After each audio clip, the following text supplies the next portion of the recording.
this week's episode of Thinking Outside the Pod. I'm this week's host, Jimmy, and I'm joined by...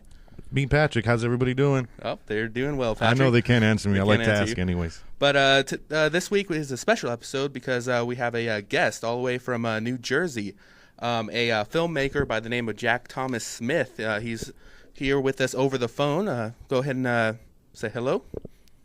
Hey, how you guys doing? Thanks for having me on. Oh, not a problem at all. Yes, sir. Anytime. Yeah, not a problem. So you reached out over Twitter to kind of, at least through social media, kind of get the word out on the newest movie that you worked on, Infliction. Which we just happened to see today. We ended up sitting down and giving it a watch, man. It looks like an intense movie. Oh, thank you. I appreciate that. Yeah, no problem. As far as your career in filmmaking, how did it kind of start, or what kind of did you watch a movie that kind of sparked your interest, or was it kind of just a random thing? Oh, yeah. Well, actually, before I answer that, first I want to thank you guys again for having me on, and to kind of elaborate on the whole Twitter thing. I mean, it's amazing with social media now, you know. I mean, we've got like 12 Twitter accounts that are going promoting Infliction, and we've got almost 50,000 followers now, and and along the way we've just met so many great people that have been supportive and have just helped promote the film, and and then obviously that includes you guys. So it's really cool how Twitter just kind of connects everyone. Yeah, the internet is amazing these days. Right? I mean, it's totally cool, you know? I mean, if I wasn't on Twitter, we never would have connected. So I just wanted to throw that out there to begin with. But to answer your question, yeah, basically what happened was when it started for me, I was very young. I was 8 years old, and I was one of those kids sitting in the movie theater that saw the original Star Wars. So, when those ships went overhead in the opening scene, I mean, that was it. That was it. From that point forward, I knew that I wanted to make films. And then it was shortly after seeing the original Star Wars that I had read The Shining by Stephen King. I was like probably 9 years old. I read The Shining. And that was kind of the combination. After reading The Shining, I knew I wanted to write. After seeing Star Wars, I knew I wanted to make films. And then just as I got older, as a teenager, my father got me a Super 8 movie camera, and I started shooting, like horror shorts, comedy shorts with all the, my friends in the neighborhood, my brother, so, it's something that I've always done. It's just always been a passion. It's just my DNA, I mean, I couldn't imagine doing anything else. But basically the way I got into the business, when I was a teenager, I was working at a video store, and there was a customer that used to come in all the time, and I'll say his name. His name's Lee Estrada. We're friends on Facebook, totally cool guy. And we would talk all the time about horror movies. He'd come in, rent horror movies, we would talk about them. So around that time, I had just started writing my first screenplay, and I was telling him about it. I said, yeah, I'm working on this horror script right now, and he's like, oh, that's cool. When you're done with it, you should give my friend a call. His name's Ted Boas. He's a local indie horror filmmaker, and he said, you should definitely give him a call. So I did exactly that. When I finished my first script, I gave Ted a call, sent him my script. He read it. He really liked it a lot. I mean, he said, I can tell you have some ability here. The budget for that script was too high for what he normally did, so he and I co-wrote another script called The Regenerated Man. It was, smaller indie horror type film. And we ultimately pulled together $75,000 between friends, family. I took out a credit card, like an $8,000 credit card in my name, and just said, screw it. And, maxed it out, put that in with the budget. So Ted directed the film. I co-wrote it, co-produced it with him. I knew nothing about filmmaking at that time, so it was basically I was on set, even though I'd helped them raise the money, I wanted to learn. So I held the boom. I worked with the crew, washed dishes at the end of the day, swept the floors. But what was important about that was that from the ground up, I learned how to make films. Very I nice. learned, what does an art director do? What does a gaffer do? A grip, a best boy? And that to me was such an important learning experience, to just be on set, learn set etiquette, the roles of everyone, how you interact, how you run a set. So that was that was the first time that you were involved with something like this, correct? Yeah, that was the first time I was involved with anything like that. I was young. I was in my early 20s. Okay. And like I said, the whole cost of the film was about $75,000, and we actually doubled our investment on it. We got a distribution deal, and so that was my first experience. I mean, it's. I look back at it. I mean, it's not. The film's not my style. When I write and direct, at this point, I'm always more into like the darker, psychological driven type films, very moody. There's just you're not sure who the heroes and who the villains are, that type of thing. Regenerated Man was more of like a campy, it was like a sci-fi horror comedy type movie. It was like a 50s spoofy type film. And that was more Ted's style. He was into, kind of the, the comedy, horror, tongue-in-cheek type of thing. So it's not what I would have directed, but I mean, it's, hey, we did fine. We doubled our investment. I learned a lot on it. Yeah, definitely. And I was reading in one of your bios online, you didn't go to film school. So really that set was kind of like your film school, just kind of, like you said, learning everything. It's a great way to put it, yeah. Yeah, I never went to college. I'll admit it now. I actually dropped out of high school. So, I was a partier in high school and a Hellraiser, and Hell yes. got into a lot of trouble, and, so, I never went to film school, man. I basically took a book out, at the library. It was before the internet. Just took out a book, How to Write Screenplays. And, because I did have a God-given ability to write. I had a natural ability to write. But, when you write a screenplay, there's certain mechanics involved. You Definitely. have to know, the opening scene's got to catch someone, at 25% of the way, and you have change of plans, 50% point of no return. At the end, you have your climax. In other words, there's a whole structure on how to write a screenplay. So just having writing ability, it's not enough. You have to know how to put that ability and that story into a very structured format when you're writing a screenplay. And it's funny, if you look at that structure, it could be a comedy, it could be a horror, it could be a drama. At 25% of the way in, there's always change of plans. Something happens that changes the journey of your main character. 50% of the way in, it's point of no return. Where they're committing to it now. So it's just kind of funny. And there's other plot points throughout, but those are a couple examples. But yeah, and that's something that I learned when I took this book out, and it's like, okay, this is how you do it, Yeah, so, it kind of gave you kind of the basic formula. That's kind of how I learned. Well, watching Infliction earlier myself with Jimmy here, you can kind of like see some of the points where your characters in the film have traveled through that. One of the scenes where they find, I think it's the social worker, and they end up, the guy really just decides to leave her alone because in one of the interviews we saw with you, you're talking about how you have ramifications to the things that happened, today. The things you do today have ramifications for other people, and I think that was one of like the point in the movie where you can tell the character had some kind of question about that when she started talking about her children as well, and that's it leading up into that. It's kind of like just riding along with the characters, and then after that they actually start to develop a little bit more.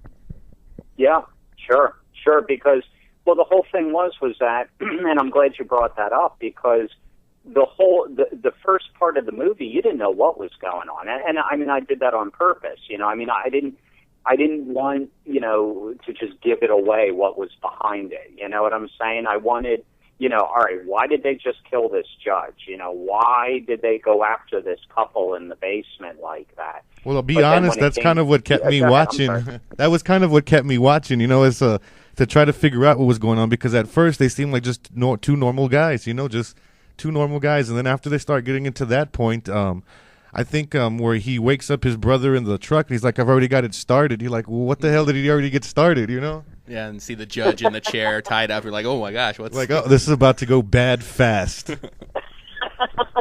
Yeah, but you didn't know why. Yeah, and exactly. That was the whole and thing. he then, wanted to know. when they kidnapped the social worker, and then and honestly, I mean, I'm not giving away anything by saying, that the whole film deals with the long-term ramifications of child abuse. So yeah, I mean, it's when you kind of piece together, what's behind what they're doing. And then it comes to that, and it's funny again that you brought up that social worker scene, because I was talking earlier about that point of no return, and the social worker scene when the brothers are outside of the house arguing, and they're saying there's no going back. That was the exact middle spot in the movie. That, from a writing standpoint, that mid part, the middle of the movie, right at that moment, that was the point of no return. So I just wanted to kind of elaborate on the point I was making before. Yeah, definitely. Though it came through loud and clear. I was surprised that they ended up letting it go to begin with, but then just to see how how it's going to go on afterward. What were they going to be up to afterward? That's what kind of kept me glued to the screen, man. I'll honestly tell you that I was after I started seeing what was happening, I was curious as to what was going on and why are they having these kind of conflicts with themselves, Yeah, sure. And that's the whole thing. When you deal with and it's fun. I mean, we've done screenings all over the place. And then after the screenings, we do Q&A sessions. And at during one of the Q&A sessions, I think it was one of the screenings in New Jersey, this woman, I mean, she was just so passionate about the movie. And actually, that it's funny because all of the Q&A sessions we've been doing, I mean, it just universally, women are passionate about this movie, because when you start bringing in child abuse, and especially the moms, I mean, the claws come out. They just definitely. It's like, don't mess with kids. When you talk to moms, and it's funny because I didn't realize that, like, when I was writing it. I mean, it wasn't like when I was writing it, I was, I'm going to make this statement, I'm targeting this toward women, I mean, it's kind of happening that way. And it makes sense. I mean, it does. I mean, it's the film deals, very heavily with, the long-term effects of what happens when you abuse children. And you just, that is something that definitely is near and dear to the hearts of women. But anyway, there was one woman in particular that was at one of the screenings, and she was kind enough to share with the audience that she was a survivor of child abuse herself. And she said that, the one thing that she connected with the movie was the empowerment. And she said that, as a survivor of abuse, the one thing you're forever seeking is empowerment. You want to take your life back from the abusers.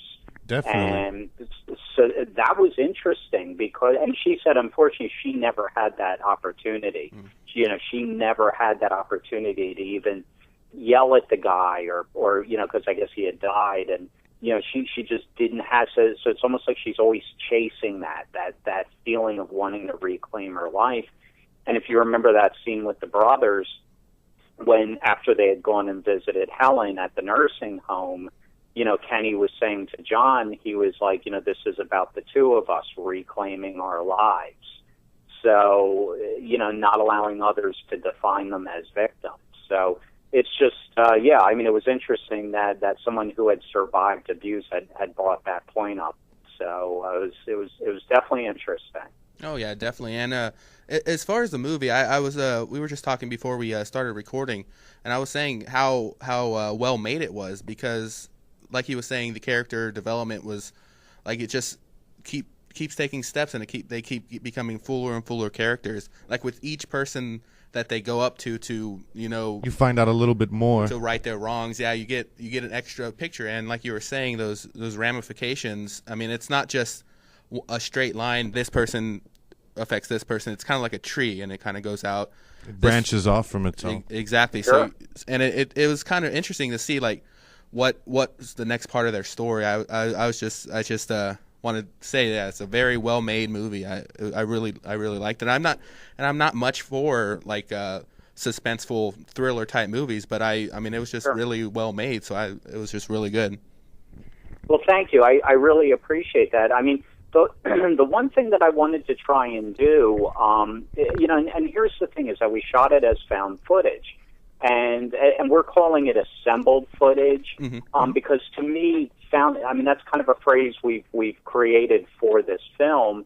Found footage to me is like Blair Witch. It's like, okay, the main characters died and someone found this footage, you know?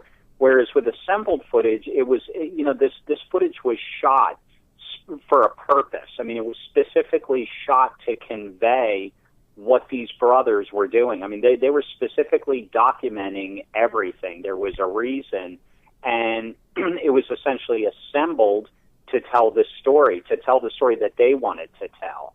And as you know, when you watch the film, the cameras tie in. Especially at the ending, you find out why they're videotaping everything. And so the point I'm getting at is that when I wrote it, I didn't set out to do a quote-unquote found footage film or an assembled footage film, whatever you want to call it. The story dictated it to me, how I would shoot it. The story said, okay, these cameras have a purpose, why they're going to be documenting their actions. So when I kind of dove into that, I didn't want to do Cloverfield. I didn't want to do Quarantine. And honestly, I like those movies. They're fun. But when you watch those movies and there's people being chased by a monster, it's like put down the damn camera and run. And run. There you go. Yeah, there's not a specific need. I didn't want to do camera. that. So I didn't want them to just, hey, put down the camera. I wanted it to be a specific reason why they were videotaping everything. Why are they documenting everything? Why are those cameras to never shut off? And when you found out at the very ending, you know why those cameras were never to shut off. I mean, there was a specific reason. Yeah. And then to go a step further with that, from a production standpoint, it's tough doing these types of movies, a found footage style film, because, and this was one fear that I had with Infliction, was that it's not really like any other found footage film that's been made. And what I mean by that is that, okay, for example, like Cloverfield, when you do a found footage film, you don't have music, you don't have a musical score. But a lot of times what the found footage genre will do is it'll compensate for the lack of music by putting in over-the-top sound effects. Definitely. So with Cloverfield, you got the monster roaring, knocking buildings over, militaries firing up at you, got machine guns, explosions, all that. That's essentially your soundtrack. That's your musical score. Quarantine, same type of thing. But with Infliction, I didn't have that. I mean, this was a character-driven, story-driven, slow burn type of thriller. So you didn't have the luxury of, over-the-top sound effects to propel the story forward, and you also didn't have the traditional filmmaking style where, okay, characters walking down the hallway, cue creepy music. Definitely, yeah. So that was kind of tough. So it's basically a character-driven, story-driven film without suspenseful music. So that was a challenge. We had seen one of the interviews that you had conducted about it, where you say that they asked you if how you came about the footage. I don't suppose you want to come and tell us about how you came upon it, do you? No, I won't say that. I'll keep my mouth shut on that. Well, I had another couple questions though. As an assembled footage film, is there extra footage to this that you didn't use for it, or was this the all that you found? And how much what kind of editing did you have to do, if any at all? Well, mean, like with any movie, I mean, you do cut. There are certain things that get cut. In the case of this, it was pretty tight. I mean, in other words, there were certain things we cut out if there were certain, just blown takes, or certain things where the sound was just horrendous. If it had been drowned out by noises on location. But for the most part, it was pretty tight. I mean, it was pretty tight to what was shot. The sound design was our biggest battle because we had to clean up a lot of stuff. But yeah, no, I mean, it was really nothing, that was too horrible to put together. Excellent. And as far as some of those challenges, like I said before, it's really refreshing to see the method of shooting a movie play into the story so much. Like I was saying, I was talking with Patrick before the recording, and it just blew me away. That ending, like you were talking about it, that ending part where you find out why they're recording and how that is, and it kind of tied into like the bar scene when they're talking about the environment they grow up in, having genetic. something to do with being predisposed to certain events and stuff. Yeah, that's just again that was really refreshing because you a lot of movies, of course, are thought out and planned, but it's refreshing to kind of like to see that and to like make those connections in your mind. It's just it makes the movie so much better. Thank you. Yeah, it's the whole argument about nature versus nurture, and that's the whole thing. And I mean, to me, it's like you watch The Bartender, you watch Kenny, you watch John. Kenny's the younger brother, John's the older brother. Out of the three of them, the bartender was basically saying she believed in free will. Kenny was basically saying he believed in genetics, that everyone's predisposed to certain things. But then the older brother, John, he chimed in and said, I think it's a combination of both. We're obviously genetically we're predisposed to certain things, but then it's our environment, the way we're raised, our life experiences that kind of tilt us either way. That's what I personally agree with. I mean, look, our genetics are our genetics. I mean, we get our parents' eyes, their hair, their laugh, smile, personalities, intellect, or in some people's cases, lack of, I'm kidding. But yeah, I mean, it's just, yeah, I mean, so you're genetically predisposed to certain things, but then it's just kind of, I also don't think we're robots. I mean, I don't think we're just doomed or blessed by the genetics that were dealt at birth, So I think it's a combination of both. You do have those genetic markers in you, but then life experiences, could kind of tilt you either way. And, and it was funny because, you were talking about the ending of the film, and earlier we were talking about the empowerment over victims. And the one part when John said to Joe, if you remember Joe, who, the father, he's like, so what are you? And John is like, free. And to me, that was just it was just such a powerful line because, everything they did, I mean, they were done. And, you knew how this was going to end. But to John, he was now free. I mean, he had defined himself. He had taken his life back. He was no longer a victim. He was free of everything that everyone had done to him. So I thought I thought that was very powerful. And then the other thing that we've had discussions on at screenings and in other interviews that I've done is the definition of the villains in the film. I mean, if you look at there were two people in particular in the film that got everything they deserved. But if you look at everyone else, did they really deserve it? You know what I'm saying? I mean, they, it's the judge, the couple were the two that couple were the two of the ones that I was looking at into because at that moment where they have the couple into the basement, that's where, like, I think that's kind of where Kenny comes out as being, trying to get back his life as well, where he's trying to find that empowerment. When they cut off and then they cut back to him and he's standing there covered in blood, and like I guess he had like taped them hands down and like kind of mutilated them a little bit more. And up until that point, he hadn't done it. You hadn't really seen him do anything like that.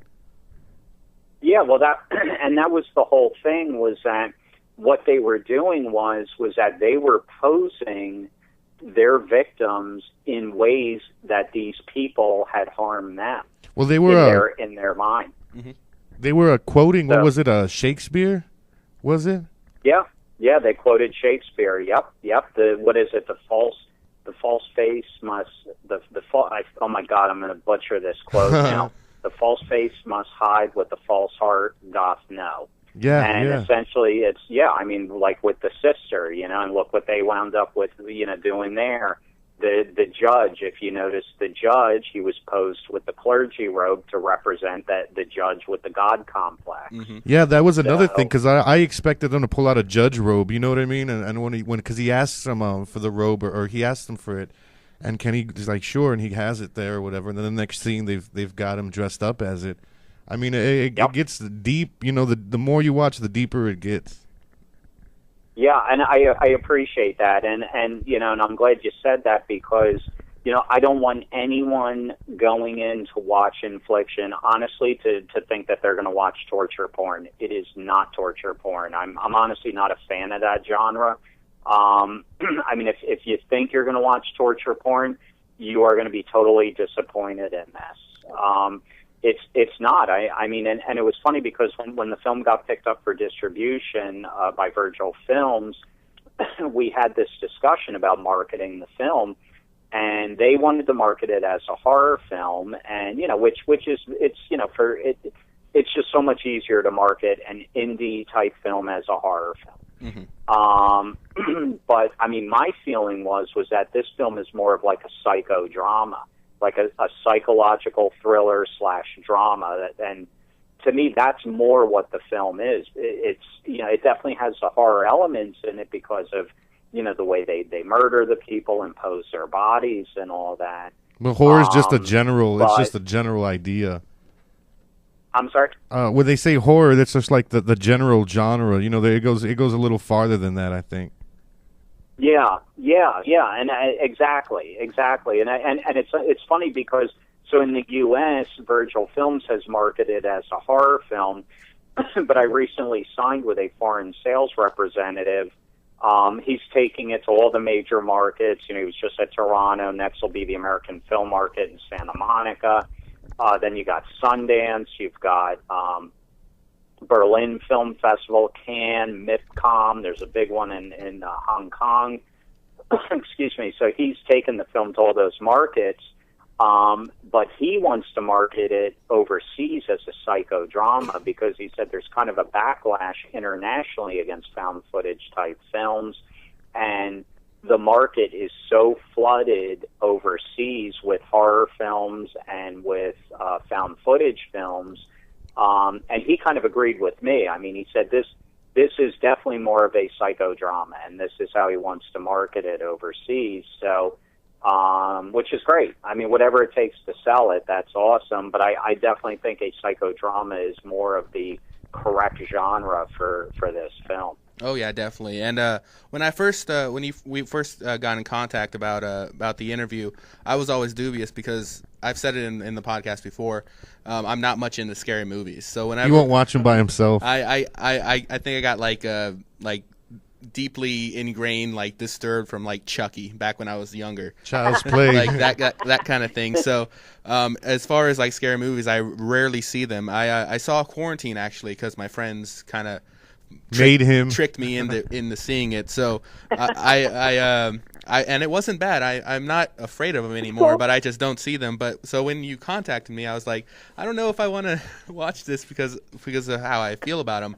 But now that I have, it's I'm glad that it's not going to be marketed as a horror film because it obviously there's suspenseful parts and there's some gruesome things in there, of course, but it's so much more than that. Like you said, then psychodrama, that's like Now that I think about it, it's So like right a on the perfect, head. Yeah, the nail on the head, man. The Yeah. horror genre is just too general for the thing. I mean, there is horror elements to it, but there's a reason for it. It gets gory, it gets slashy. You know what I mean? But it's all driven by the fact that these guys are obviously out to do something. You know?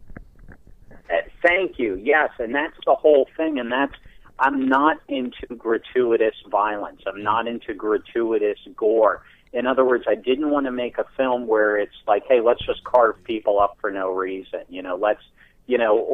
Oh, the girl in the corner takes her top off because it's hot. I can't stand crap like that. I can't stand gratuitous violence. I can't stand gratuitous sex scenes or gratuitous nudity. Mm-hmm. To me, it's anything I write, anything I direct, it's all story driven. It's if it pertains to the story, then I'll be true to the story. But I just don't want to throw gore in for the sake of throwing gore in, or hey, let's come up with a new and interesting way to torture a half naked girl. I just it's just not my cup of tea, and so to me, I mean, and you said it perfectly. I mean, just the violence in the film, it pertained to the story, to what they were doing and why they were doing it. Well, yeah, and I thank you for having that feeling, because I think more directors should have that, because, like I said, you're alienating people like me who probably could go watch a movie and be entertained, but because of the stuff that's in those kinds of movies, I'm just like, I don't know if I want to see it. It's just not fun. I mean, you're supposed to be entertained. You're supposed to at least have some type of mental change when you watch a movie, and I agree. I just don't have that when I see. That's why I don't see like movies like Hostel or like the Saw movies and things like that. I'm sure they're okay and people like those, but for me, it's just not entertaining for me to close my eyes through the half the movie. Have you had any? I agree. I agree. Have you had any bad reactions to the movie, or anybody that has told you like, and this is awful? How could you, how dare you, or anything like that? Not to that extent. I mean, I've had a few bad reviews, and it's funny that it comes back to what we're talking about. The handful of bad reviews, thank God, overwhelmingly the reviews have been good. I mean, I've gotten a lot of really good reviews, and then even the feedback through social media, people saying, hey, really liked it a lot, and so, yeah, thank God it seems like, the majority of the people that have watched it liked it, majority of the critics seem to like it, but there have been a few bad reviews, and, and this is what we've been talking about is one guy that gave me a horrendous review. He basically said that it's not a horror film, it's a drama. And I kept yelling at the screen, stop talking and start stabbing each other. Oh, man. So that's a review, okay? So, and then I check out the guy's website, and it's like, the guy reviews like torture porn type of films. Yeah. So it seems like the people that have been trashing the film, my gut's telling me that they're going in thinking that they're going to be seeing like Hostel or Saw, and that's fine. I mean, whatever. People are into those films, cool, awesome, But if you're going into Infliction thinking that that's what you're going to see, yeah, you're going to be pissed off or disappointed. You're going to feel misled, and that seems to be, the handful of bad reviews that we've gotten. It's more so like, it wasn't scary. I was waiting for the gore, and I thought there was going to be this and that, and what are you going to do? And of course, you just have a couple people out there that just don't like it, and that's fine too. Everyone's entitled to their opinion.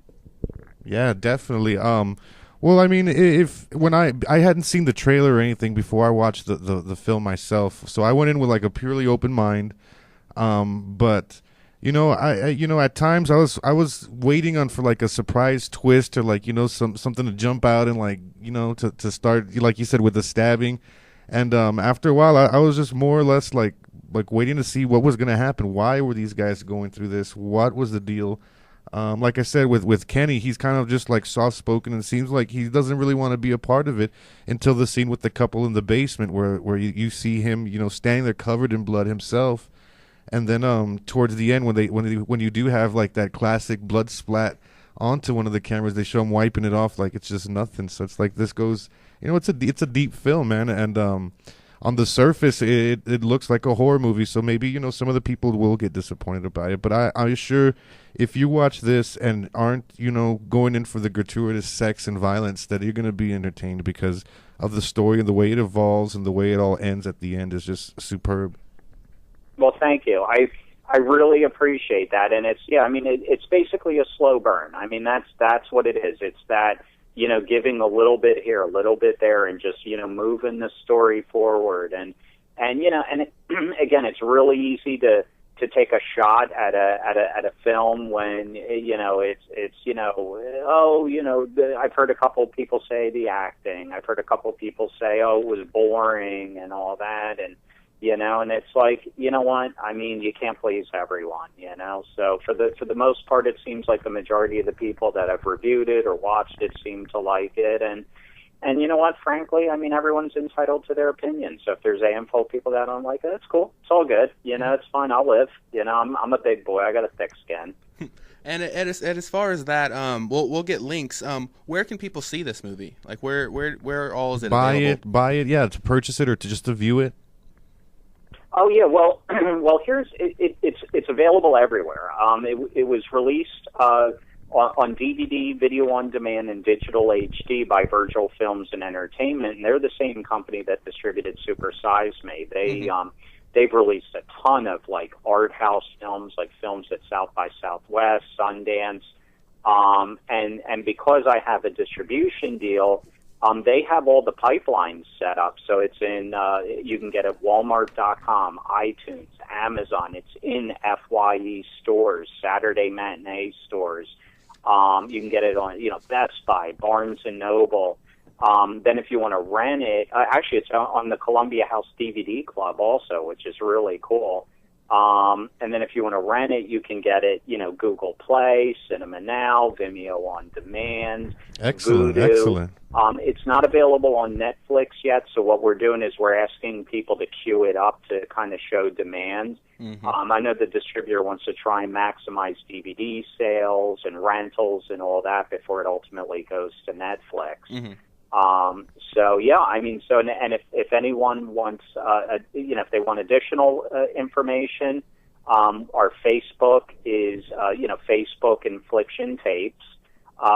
We've got about 12 Twitter accounts going, but our primary Twitter account is @Infliction Tapes. And then our website is inflictiontapes.com, and that has a list of upcoming screenings. We're still doing screenings all over the place because it's going to, help create awareness for the DVD release. And then also it has all the links to all the different retailers.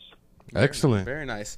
And as far as future plans, what do you have kind of in the pipeline? I know some of your bios say you're working on is it in the dark, or what was it called? In the Dark. In the Dark. Yeah, that's hopefully my next film. We're putting together the financing right now. It's a bigger budget film. And that one's more of it's an action horror film. Mm-hmm. Essentially what the premise is a small island in Michigan is overrun by zombie vampire creatures. And it's going to be like a whole new twist on the genre. These things are kind of, they're vampires, but they're not Twilight vampires. I mean, they're dead. I mean, because vampires are dead. Mm-hmm. Yeah. So these things are kind of rotting but they need to feed on blood. I mean, to a point where they're like addicts almost. It's almost like they're crack addicts, and they need to feed. So there's a handful of people left alive on this island. They're battling thousands of these things that are coming after them, and that's on the surface. On the surface, it's an action horror film. But then the whole underlying theme to the movie, and it kind of connects all the characters as well as the villains. Basically, there's a whole, much like with Infliction and my other film, Disorder, that blurred line between the protagonist and the antagonist. But the whole underlying theme with In the Dark is immorality. And you'll kind of see that, how it all connects with all the characters and and the different subplots going on along with the vampires themselves. Essentially, the vampires represent addiction. And unfortunately, so many times when you see, drug addicts, I mean, it's their desire to get their fix. I mean, they'll sell their family out, steal, rob, kill, cheat, whatever to satisfy their fix. And no different with these vampires is their desire to feed it overwhelm it at all costs. I mean, to a point where Overtakes they wipe out everything. this whole island. So anyway, there's going to be a lot going on with that. I mean, on the surface, it's going to be a fun movie. It'll have effects. It'll be fun. There's going to be action, and but then there is going to be a solid story, solid characters, and a meaningful theme to it.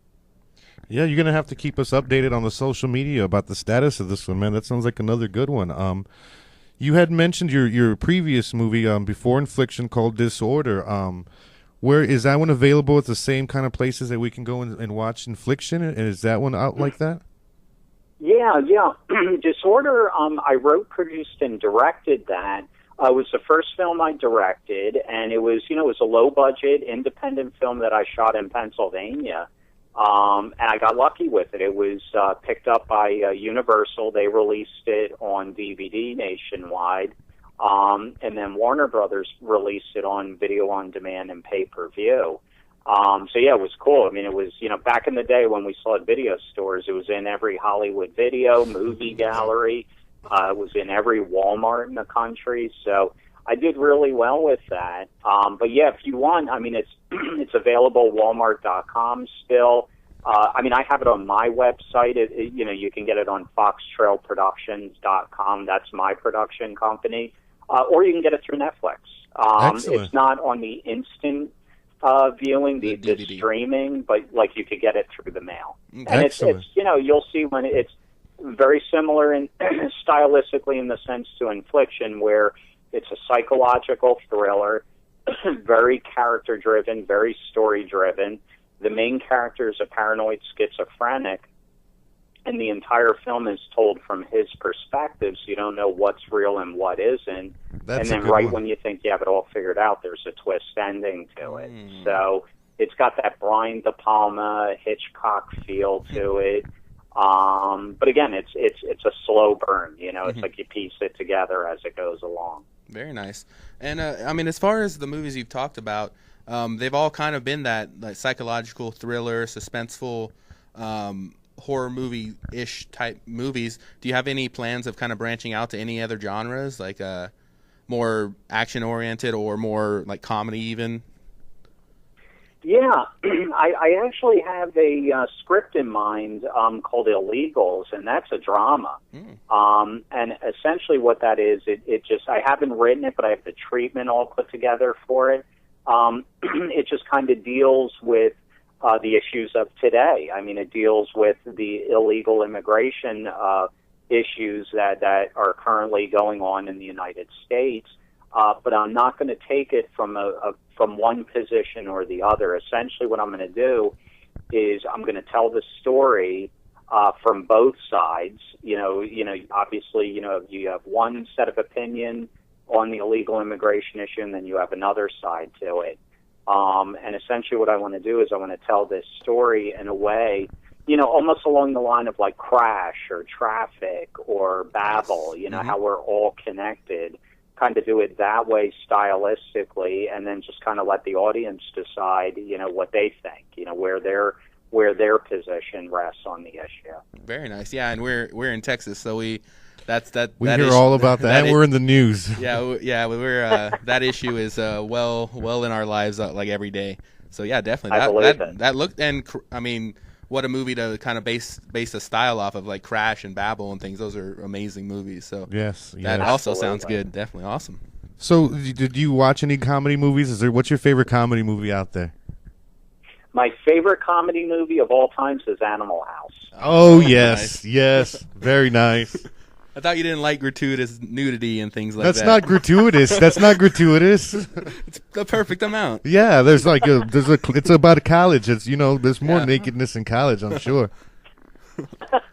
But yeah, I love Animal House. I love Caddyshack. I mean, I'm like old school with those guys, man. Oh, yeah. I love the Classic. the old SNL guys. Yeah, heck yeah. Caddyshack, Stripes, Blues Brothers, Animal House. What else came out? The original Vacation. Yeah. All great films. Recent comedies. I mean, well, God, it's not even recent anymore. 40-Year-Old Virgin, I thought was hilarious. Yeah, That was Yes. the great. Apatow stuff, Judd Apatow things. Yeah, Yes, no, yeah. 40. Who's the one who did Dinner for Schmucks? I love that one too with that guy. Steve Carell. Oh, Steve Carell's in that one. Yes, that was one of my. Cause, yeah, I never saw that one. I never saw that. Yeah, it's kind of like just like a sillier movie. I mean, it's the kind of dude ridiculous. from Flight of the Conchords. That's the one that makes that Jermaine one. Clement. Yeah. Clement. There you go. Yeah, man. Okay. I can't wait to see about finding this older movie you have, Disorder from 2006. Personally, I'm gonna wait and keep up on your Facebook and stuff and see when this next one's coming out because basically I think Infliction kind of hooked me on this style. I was all about watching The Hostel and like the Saw. Like I didn't go into the first Saw movie waiting to see somebody cut their own eye out or anything, but after I saw it the first time, I was like, dude, this is insane, Yeah. But you've got me with that style that you have, man. It's good. It moves along. It keeps you interested, and at the very end, you start putting it all together. And I think that, like Jimmy was talking about, not a lot of horror movies do that. They're just like stab, slash, cut, kill, and then they finally catch the bad guy, and it's over. Sure. And then, and look, I mean, I can watch those movies too. You know what I'm saying? I mean, it's honestly, 2:00 in the morning, if I'm hanging out and a Rob Zombie movie comes on, it's fun. I mean, I'll leave it on. It's just, it's not my go-to. You know what Definitely. I'm saying? So sometimes you just need to turn off your brain. Ideally, though, I mean, my style is more Brian De Palma. John Carpenter. Like I love the original Halloween. I love it. Yes. I love Brian De Palma. I'm a big Brian De Palma guy. I mean, he did Carrie, Scarface, Untouchable. So I'm a big De Palma and John Carpenter are probably two of my favorites. I love George Romero's earlier stuff. And even like Dawn of the Dead. George Romero's original Dawn of the Dead. I mean, even that movie, it was like on the surface, you had people trapped in a mall fighting zombies, but the whole play on it was it was a shot at American consumerism. We're all mindless zombies going to shop at the mall for our brand name products. You know, and I love that. Mm-hmm. Yeah. So, anyway, those were my influences. Mm-hmm. And lastly, kind of, I know throughout this whole interview you've kind of been giving tips about like writing and things like that. But do you have any other advice for either people wanting to get into filmmaking or are already in but want to like take it up a step or whatnot? Do you have any like advice for people like that? Oh, sure. And I mean, I'll basically say what I've said in other interviews. Go to business school. And what I mean by that is that, I mean, it's a business. So, I mean, definitely perfect the craft of writing. If you want to be a writer, perfect that craft, okay? If you want to, study movies, watch movies, read how-to books, write, just do it.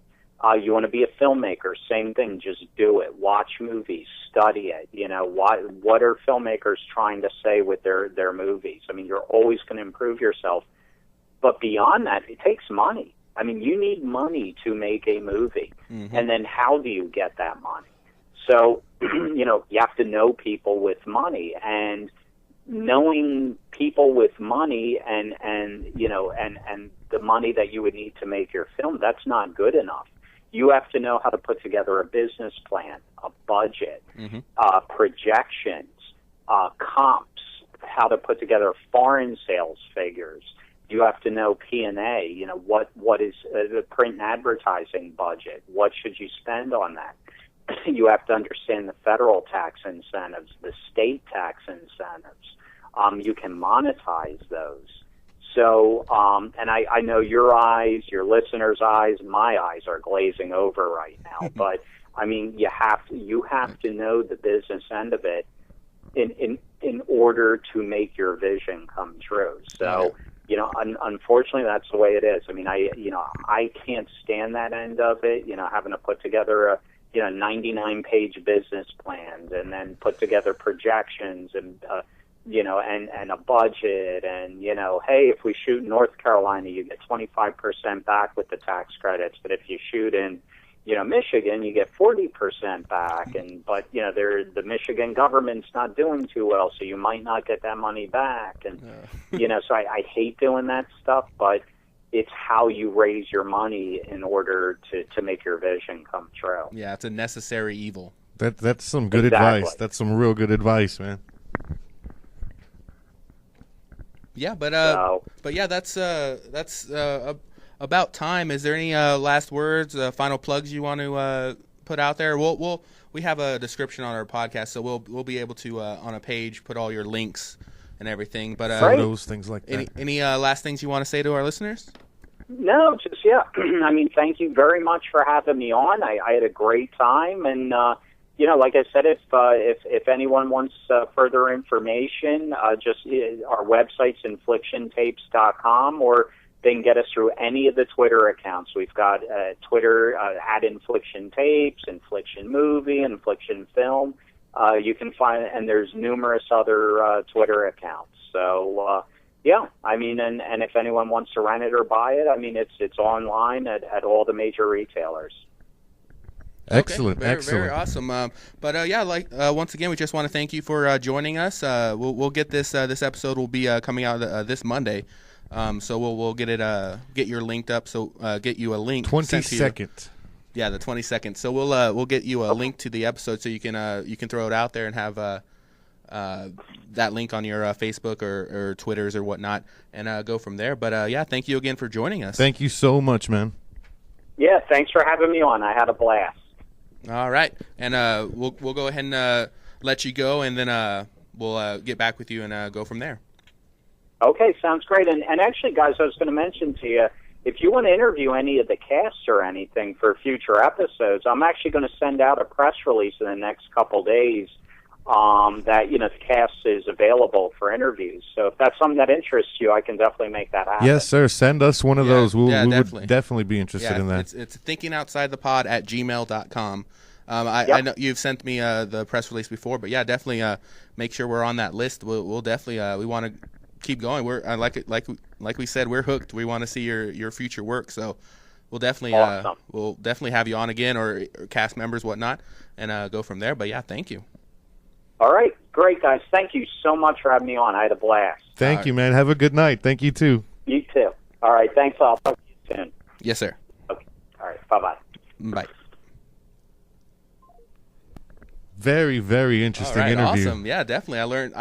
Like I said, it's not a movie that I would have seen or really been aware of, but I had no idea how he was the one. You were the one that made contact with him. You were the one that went back and forth with him. I kind of just was like, when you brought it up, hey, let's interview this guy. I was like, well, okay, why not? You've been on me the last 2 days to watch the film. Yeah. And I've kind of, I've been busy myself on some other projects. I've been wanting to blog more. That's probably going to be my next project this week.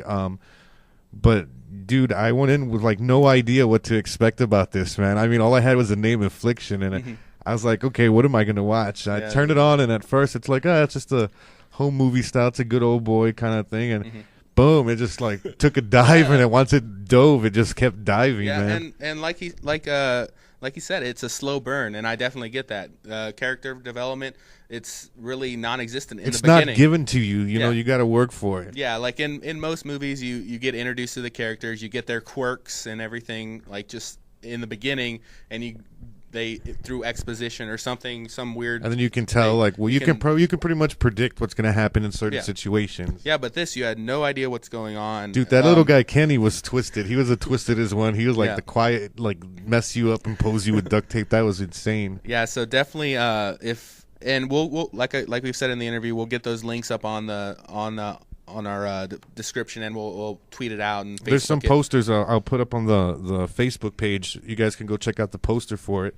It's a awesome looking film, man. I suggest all of you guys go and check it out. And it's like you said, it's available everywhere. So we'll definitely we'll get that out there. But awesome interview. got a lot out of it. So we'll Dude, the business part at the end, that made so much sense to me, because it's like, you know, a lot of people who have these great ideas to make a film really don't have the budget to do something like this. So if you can put together a thing, you can probably get somebody to help you finance it. The thing is, that's a pain in the ass. You know, most people that are creative don't want to sit down and go through that process. Yeah. You know, I'm bad at math. I suck at math. How am I supposed to do this? Yeah, like you said, a 99-page budget. I'm like, Give me a break, I'm man. not in school anymore. I'd have like 20 of those pages would be pictures. You know what I mean? What is this? I have my font at 48. Yeah, is this, I want is this a $1 picture of the White House? Yeah, we want to shoot in Washington. I could BS my way through. Yeah, I hope so, Just man. keep Gee recording. whiz. But yeah, that's because like you and me, we were just talking about like doing some more videos and Getting things in like some that. video work, and definitely. we both have ideas, but I mean, other than just writing it, it's the stop there. We've Yeah, never gone yeah. past that because of the other financial obligations. the other half of it. That's what I'm saying. We're both creative enough to come up with the idea and the concept, and we've got one or two of them scripted out already. You know, we've got the webisode stuff we want to do for the podcast scripted. We've got ton ideas for like more comedy sketches for the podcast. Longer form stuff, shorts and long. It's just insane, all the stuff that we've got to work with that we just kind of let go of because it's like, you know.